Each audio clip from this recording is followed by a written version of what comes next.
Have you ever felt that every conversation about women gets dragged to one of two extremes, either blind worship, as if they were saints, or bitter contempt, as if they were the source of every tragedy? So what are we really loving? Women themselves, or our interpretation of women? Society often frames the image of women as pure, moral, gentle, and somehow nobler. But Nietzsche, who worships truth more than comfort, wouldn't ask what women should be. He asks what lies beneath the mask, beneath the roles, beneath the standards we call love. Nietzsche didn't hate women. He didn't romanticize them either. He stared directly at instinct, at power, at the survival strategies hidden under sweet words. Once you begin to see the relationship between men and women as a negotiation of power, many truths start to crack. Purity, sacrifice, even the thing we call romance. And this is what makes this video different from anything you've watched before. We're not here to blame. We're here to strip away illusion. Stay until the end, because I'll reveal one thing most men don't dare admit about love, and one thing most women don't want to be seen through. If you leave now, you'll stay trapped in comforting stories and repeat the same kind of pain. Number 1. Men don't love women. They love an idea of women. Have you noticed that most men rarely start feeling for a woman because of her past, her complicated life, or her personality proven over time? Instead, attraction often rises from thin things that hit the imagination hard. A look, a smile that feels warm, a voice that softens you, a moment when she seems gentle or mysterious. From a few fragments like that, many men quickly build a complete portrait in their minds, then fall in love with that portrait before they understand the real person standing in front of them. Nietzsche wrote about this phenomenon in Human, All Too Human. For the sake of love, women wholly become what they are in the imagination of the men who love them. That's why some relationships, after only a few weeks, already carry words that are too large. Destiny, angel. It sounds romantic, but if you watch closely, it resembles a leap of the mind more than real understanding. When a man calls a woman an angel, sometimes he isn't only praising her, he is assigning her a role, the gentle one, the healer. And when the woman begins to show the very human parts of her, anger, coldness, the need for respect, a freedom that refuses to belong to anyone, or simply a day when she doesn't want to be cute anymore, collapse often follows. What matters is that this collapse often doesn't come because she changed, but because the image in his head no longer matches reality. He may feel deceived, but through Nietzsche's lens, the first thing deceived is the expectation he cultivated himself. Nietzsche wouldn't call that love. He would call it a kind of self-enchantment. We don't love solely because of the person. We love a story we wrote about that person. Nietzsche doesn't start with morality or ideals. He starts with motive. He asks, why do men need an idea of women so badly? The answer sits in the most painful place. Because a real woman forces a man to face the truth about himself. A real woman is not just a place to admire, to lean on, to soothe the ego. She is a living will, a center of desire, a being with the right to choose and the right to leave. Her presence reminds a man that he is not the center of the universe, and many men's egos are not strong enough to endure that. So they construct a woman who is gentle, understanding, who only needs him. They call it love, but in truth, it is a cage decorated with flowers. Nietzsche says truth is never free. To love a real person, You need the courage to accept that you don't own them. You don't define them. You don't control them. And that terrifies many men. This idealization isn't only personal, it's a social program. Society teaches men early that women are most beautiful when they are gentle, accommodating, self-sacrificing, and when they make you feel above them, like the protector. Cinema feeds the illusion that the right woman will appear as a missing piece in your life, instead of you facing your own wounds. Romantic culture turns love into a new religion, where a man kneels before a goddess to trade for a sense of the sacred. But Nietzsche, the man who declared God is dead, would look at this romantic religion and recognize something. People are still searching for another god to worship, only now they move it from the sky down into a face. When a man refuses to create meaning for his own life, he tries to borrow meaning from a woman and call that borrowing destiny. That's why this kind of love is always fragile. It rests on lack. Nietzsche calls this spiritual cowardice in a very precise sense. Cowardice is not trembling before the strong. Cowardice is running from the truth about yourself. A man who idealizes women often lacks the strength to look into the emptiness inside him.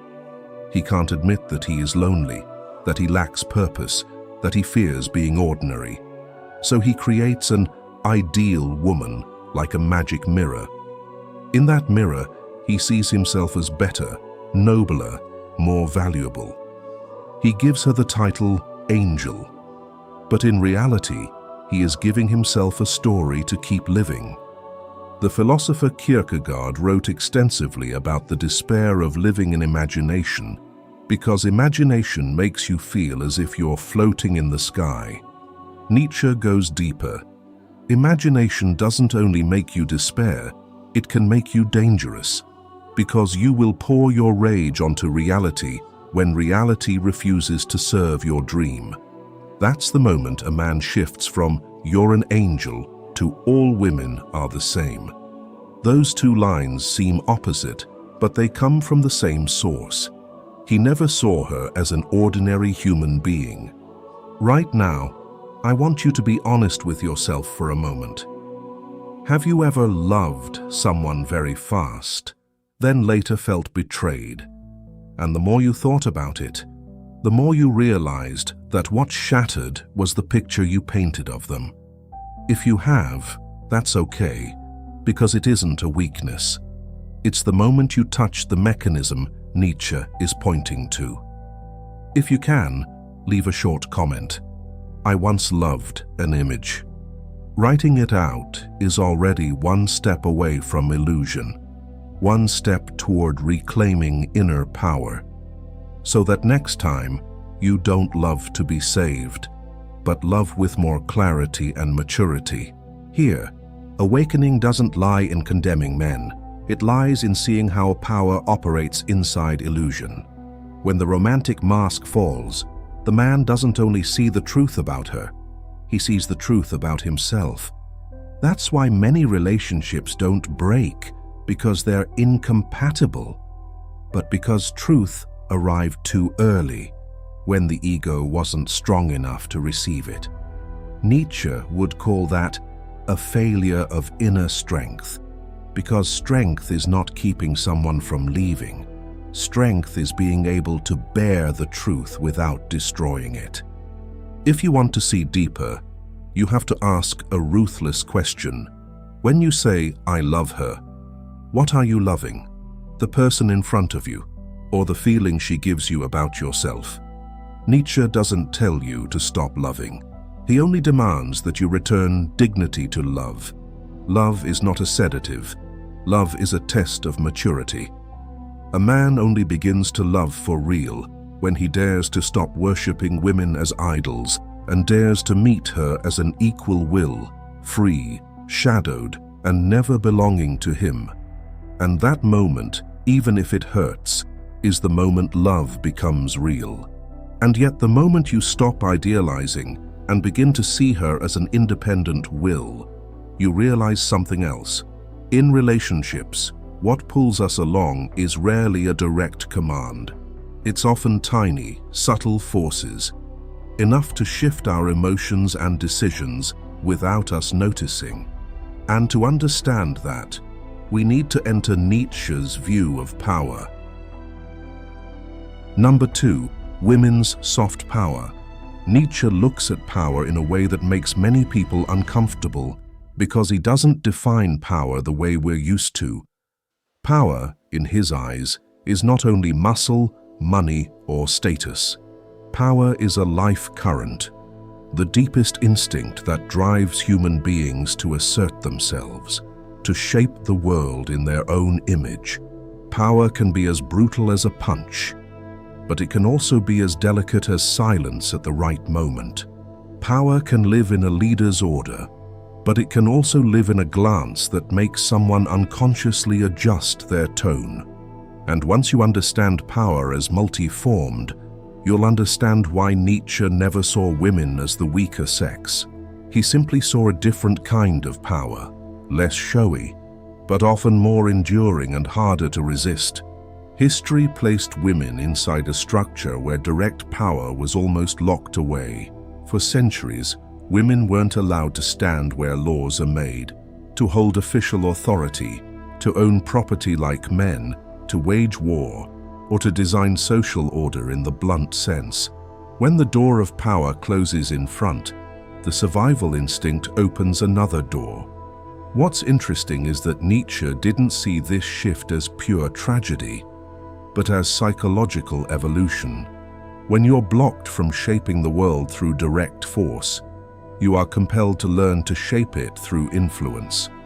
And influence, sharpened over generations, becomes an art. You can call it soft power, but the word soft can mislead. Soft doesn't mean weak. Soft means not having to fight by shouting.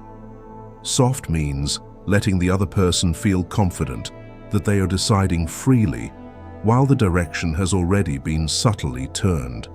In many contexts, direct force produces resistance, while influence produces voluntary agreement. And that voluntary feeling is exactly what makes this kind of power frightening. Nietzsche touched this instinct directly when he wrote, "Comparing man and woman generally, one may say that woman would not have the genius for adornment if she had not the instinct for the secondary role." As if being forced to live in a secondary role throughout history compelled women to develop a kind of genius in controlling the surface in order to survive. Modern life gives you countless examples if you're willing to observe without defensiveness. A man walks into the house planning to go out with friends, but a single gentle line, "You can go, I'm fine," and the air changes color. No one gives an order, no one forbids anything, but guilt begins to work like an invisible rope pulling him back. A manager may make decisions on paper, yet at home he can still be adjusted by subtle signals: coolness, warmth, silence, cheerfulness, or a well-timed compliment. Here, power doesn't operate publicly. It operates in rhythm, like water seeping into soil. Psychology calls part of this emotional contagion, when emotions spread and shape behavior. But Nietzsche wouldn't call it a mere phenomenon. He would call it the will to power in its most refined form. Control the atmosphere, and you control the path. And he wrote a line that reads almost like a confession of this magic in Beyond Good and Evil. To seduce their neighbor to a favorable opinion, and afterwards to believe implicitly in this opinion of their neighbor, who can do this conjuring trick so well as women? If you're listening to this and your heart suddenly tightens, maybe it's because you just remembered something familiar. You once voluntarily did something in a relationship, but later felt controlled without knowing why. If you can, leave a sign in the comments. You don't need a long story, just one honest line, beginning with, "I was once influenced by," And if you're not ready to say it, just type 1 as a way of admitting to yourself, I'm starting to see and I'm learning how to stand steady against these subtle forces. When speaking of the will to power across genders, the core point isn't whether men or women crave power more. Nietzsche isn't interested in a moral contest over who is good or bad. He cares about how the instinct to assert itself changes form depending on conditions. Men, across many eras, have tended to display power outwardly. Status, territory, achievement, possession, clear wins and losses. Women, across many eras, have been compelled to operate power through relationships, bonding, coordinating, choosing, shaping context. These aren't absolute biological destinies, but they are historical and cultural patterns strong enough to form psychological habits. And once habit becomes skill, skill becomes power. In behavioral economics, people talk about nudge, a small shift in the environment that leads you to choose option A instead of B without feeling forced. Soft power often works this way. The person with influence doesn't need to forbid. They only need to arrange the context so that your choice naturally leans toward what they want. A dinner prepared exactly to your taste, a check-in message when you're exhausted, a cool distance when you're arrogant. None of it looks like power, but it produces power. What troubled Nietzsche about his society wasn't the existence of soft power, but the naivete of pretending not to see it. Society likes to label women dependent and weak, because those labels make the structure of male power look reasonable and legitimate. But Nietzsche, with his habit of ripping off masks, saw the paradox. The one called passive may be the one who understands most deeply how people are guided. In an environment where direct power doesn't belong to you, subtlety becomes a weapon. And subtle weapons are hard to defend against because you don't even know you're being attacked. Soft power isn't always manipulation. Sometimes influence is care, guidance, and real healing. But Nietzsche forces you to see the other side. Wherever there is a relationship, there is power. Wherever there is love, there is the possibility of influence. A man who thinks he is free in love is often simply failing to notice the invisible strings pulling him. And the moment of awakening arrives when you stop measuring power by noise and begin measuring it by outcome. Who makes whom change direction? Who makes whom doubt themselves?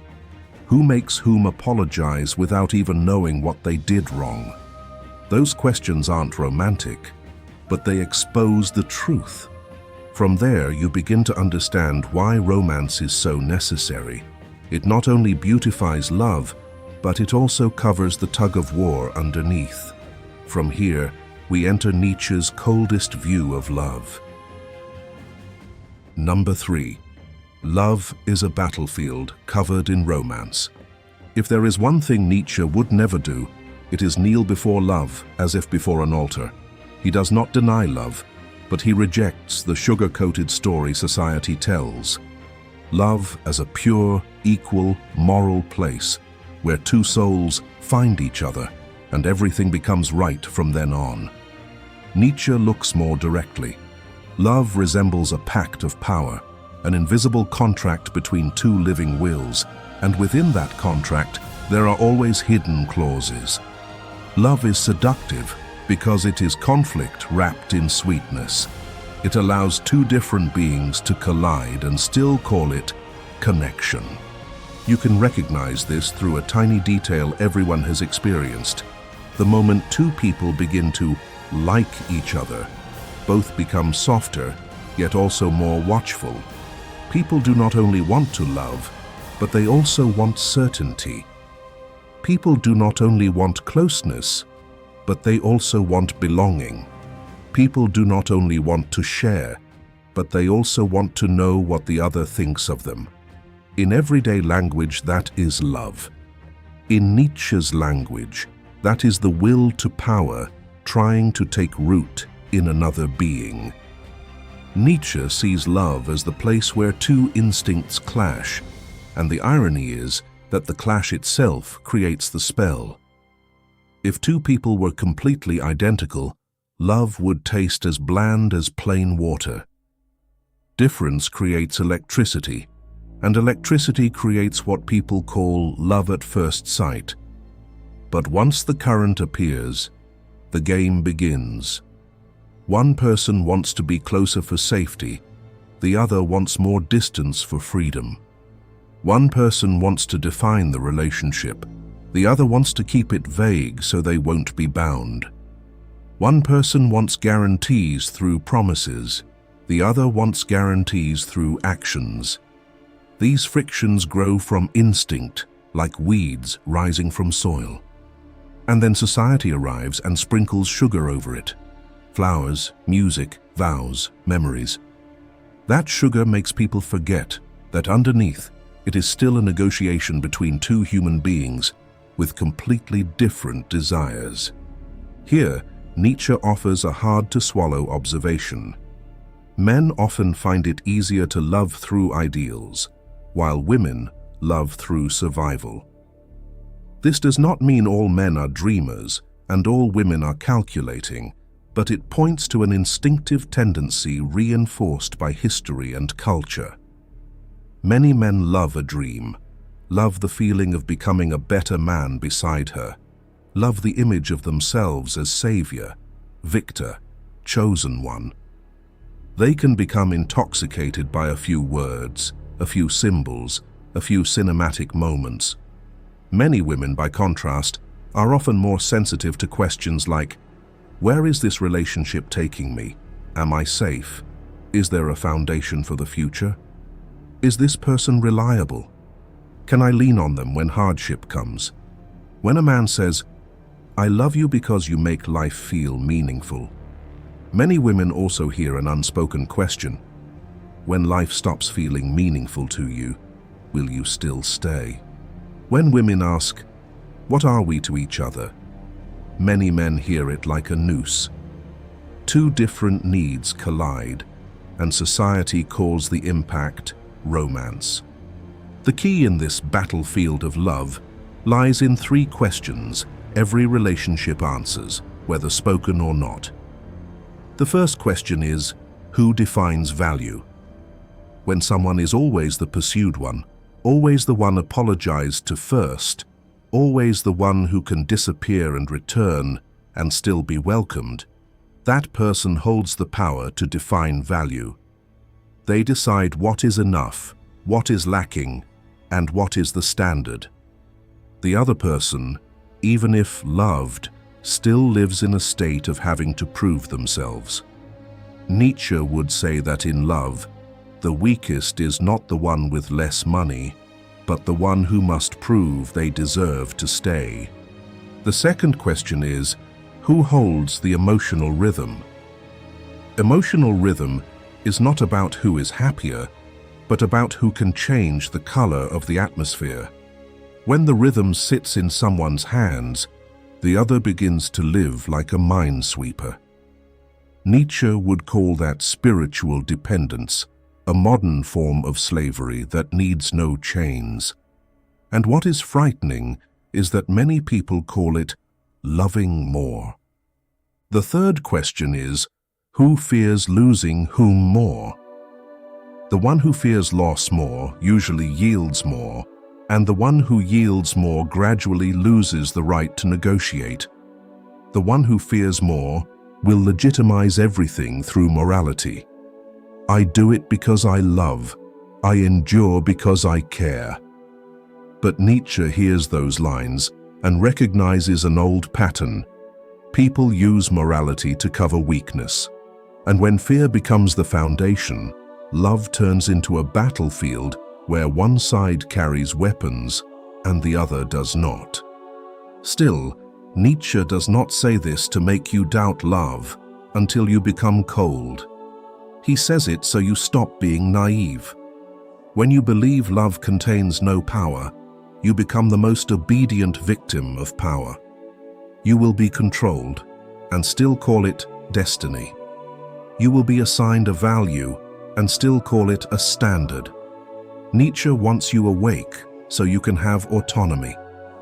And autonomy in love is not leaving the moment things get hard, but seeing the negotiation as it happens, so it cannot swallow you whole. When a man loves through ideals, he tends to do one thing: place women in the role of salvation and then feel disappointed. When a woman loves through survival, she tends to do one thing: look for a foundation, then feel frustrated when he cannot provide it.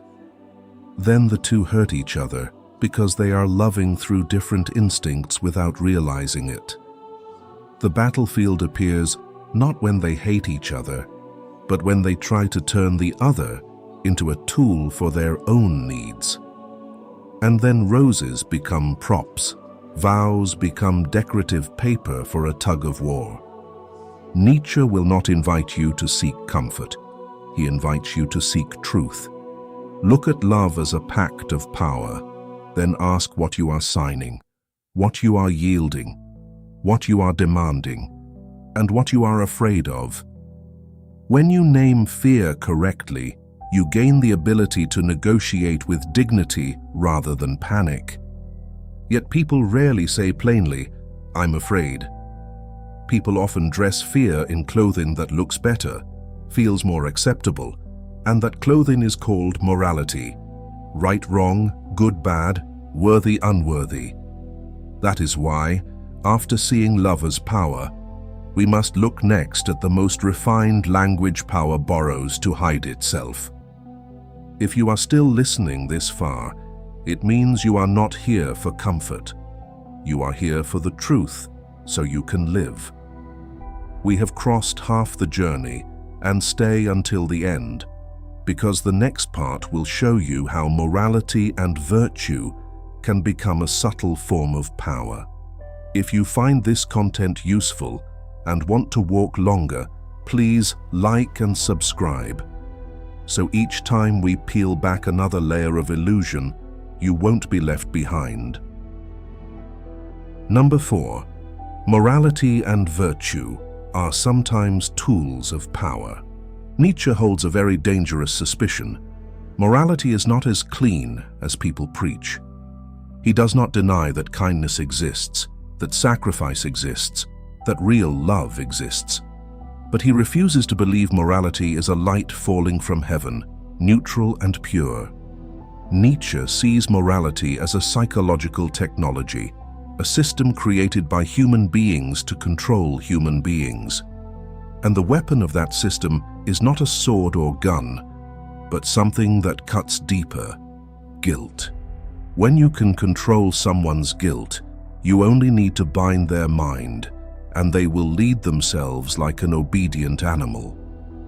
Nietzsche analyzes traditional morality as a technique of domination through judgment. In that world, people only need to make you believe you are bad, selfish, ungrateful, not good enough. Once the moral label sticks to your forehead, you will adjust your behavior to have it removed. You will shrink yourself so you won't be called arrogant. You will sacrifice yourself so you won't be called cold. Nietzsche calls that the taming of the human being with an invisible whip called virtue. And he drives the essence of it home with a single line: morality is the herd instinct in the individual. Qualities like humility, sacrifice, patience, endurance, and altruism can be beautiful when they come from inner strength. But Nietzsche warns that they can also become noble standards, used like a ruler to measure other people.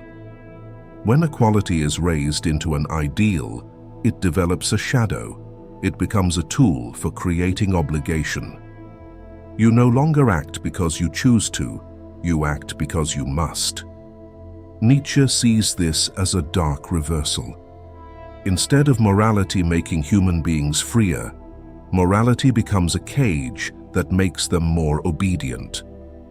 You can see this mechanism in everyday life, where kindness is sometimes turned into a subtle trap. Someone says softly, "I don't need anything, you just do your work." But right after that comes an atmosphere that makes you feel that if you truly do your work, you are heartless. Someone says, "I only want what's good for you." And from that moment, every resistance you have can be interpreted as resisting good advice. This is not simply a gender story. This is the power of morality inside relationships. When someone defines themselves as the good one, they quietly push you into the position of owing gratitude. Nietzsche asks a question that makes many people blush. Why do human beings love wearing the hat of virtue so much? Because virtue allows you to hold power while still looking innocent. Someone can say, "I've endured and sacrificed so much for you," and turn the past into a weapon, turning your compassion into a contract of lifelong commitment. Another philosopher touches this territory in a different language. Michel Foucault, when speaking of power, emphasizes that power lives in discourse, in what is taken to be right. Nietzsche is the spiritual precursor of that. He sees the power of morality in the fact that it becomes the air you breathe. It lives inside you as a voice. That voice whispers, "You're selfish. You're not kind. You're not worthy." When that voice grows louder, you punish yourself before anyone else has to. That is morality's perfect victory as a tool of power. It turns a human being into their own god. Nietzsche especially despises a kind of morality he calls the morality of resentment, where the weak dare not attack directly, so they attack through judgment. They do not say, "I want power," they say, "I want fairness." They do not say, "I'm jealous," they say, "I only want what's right." They do not say, "I want you to belong to me," they say, "I only want you to live decently." This is a forbidden zone many people avoid, because it forces you to look back at the lines you've used to justify yourself. Nietzsche tells you to be honest. Distinguish morality as love from morality as a noose. Nietzsche wants to pull you out of the trap. If you want freedom, you have to learn to question morality. You have to learn to distinguish "I do it because I choose" from "I do it because I fear being judged." You have to see whether you are being loved or being managed. Because sometimes kindness is love, but sometimes kindness is a chain. And Nietzsche wants you to remember one simple but brutal thing. Wherever guilt is used to rule, truth is sacrificed. And when guilt can no longer bind you, the role of having to need someone begins to fall away. From there, you can finally understand why the figure of the independent woman can make an entire structure of illusion shake. Number 5. The independent woman is the one who shatters the structure of illusion. An independent woman is not merely someone with money, a career, an education, or the ability to pay her own bills in the way society preaches. An independent woman, in Nietzsche's deeper sense, is someone who no longer needs an illusion to live. She doesn't need a man to feel chosen, doesn't need a relationship to prove her worth, doesn't need validation to feel assured she is on the right path. And it is precisely that not needing that makes the whole system tremble. Because so many social structures, so many love stories, so many power games between the sexes are built on an unspoken foundation. Women need, men provide. You can see this breaking of the illusion very clearly in ordinary moments. A man who is used to being the center becomes unsettled when he meets a woman who doesn't revolve around him. He texts and doesn't get an immediate reply, but instead of panicking or apologizing, she keeps living normally. She still works out, still works, still hangs out with friends. He shares an achievement to be admired, but she listens as if she's hearing a story, neither looking up in worship nor cutting him down. He gets angry to test boundaries, and she sets a clear line and quietly walks away. No drama, no pleading, no dragging it out. These details are small, but they kill a kind of power many men once relied on. The power of being needed. And here is Nietzsche's sharpest point. The independent woman doesn't merely make men uncomfortable, she exposes them. Because when she doesn't need his money, his status, or his protection to live, the things he once believed were male value begin to lose their effect like a charm that no longer works.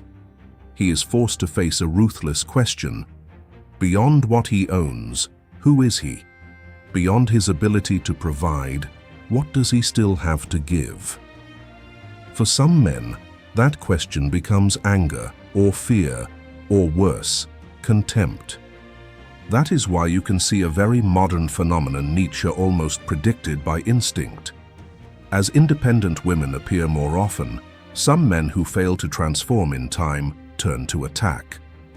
They call her rebellious, arrogant, less feminine.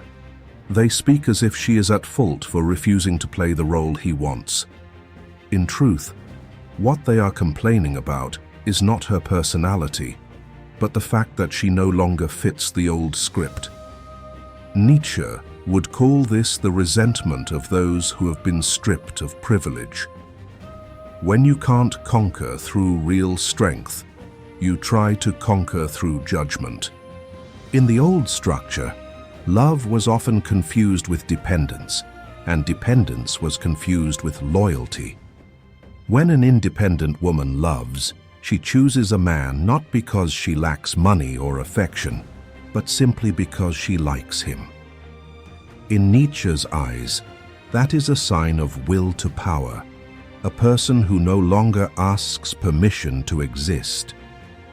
What matters is that Nietzsche does not view this rupture as a tragedy that must be prevented. He sees it as an inevitable earthquake of the age, a restructuring. But Nietzsche is not naive enough to believe an earthquake creates peace. An earthquake creates ruins before it creates new foundations. The independent woman will force men either to mature or to grow bitter. She will force women either to become self-governing or to lose themselves in a different illusion of power. She will force both sexes to redefine love, not as a necessary game, but as companionship between two mature wills. And the most illuminating moment is here. The independent woman is not the destination of feminism as a slogan, but a mirror of the self-overcoming Nietzsche always speaks of. Only when a person can stand on their own can they give without demanding repayment. The independent woman breaks the structure of illusion to force everyone to face a truth. Many relationships in the past were not built on love, but on need and role. Nietzsche ends this part with a blade to the final illusion. A woman who doesn't need you is not your enemy. She is only your test. A test of what you have beyond privilege, beyond the habit of being respected, beyond confidence fed by other people's dependence. If a man sees her as a threat, he is confessing that he once lived inside a false structure. If a man sees her as an invitation to maturity, he is stepping onto Nietzsche's path, the path of the strong, the one who dares to abandon illusion and become real. At this point, what matters most is not whether you agree with Nietzsche or reject him, but that you begin to see love and morality as things with structure, with motives, with a cost. Nietzsche does not teach you to doubt, so you become cold. He teaches you to doubt, so you become clear. When you see the invisible strings inside relationships, you can choose to love without tying yourself up. Choose to give without turning it into a debt. And choose to stay out of strength rather than fear. And when you stop searching for an angel to save you, you finally have a chance to meet a real human being, carrying both light and shadow, and remain calm enough to respect their freedom. Because in the end, the most beautiful love is not the love that blinds you. The most beautiful love is the love that makes you see clearly, and still choose to love with complete honesty.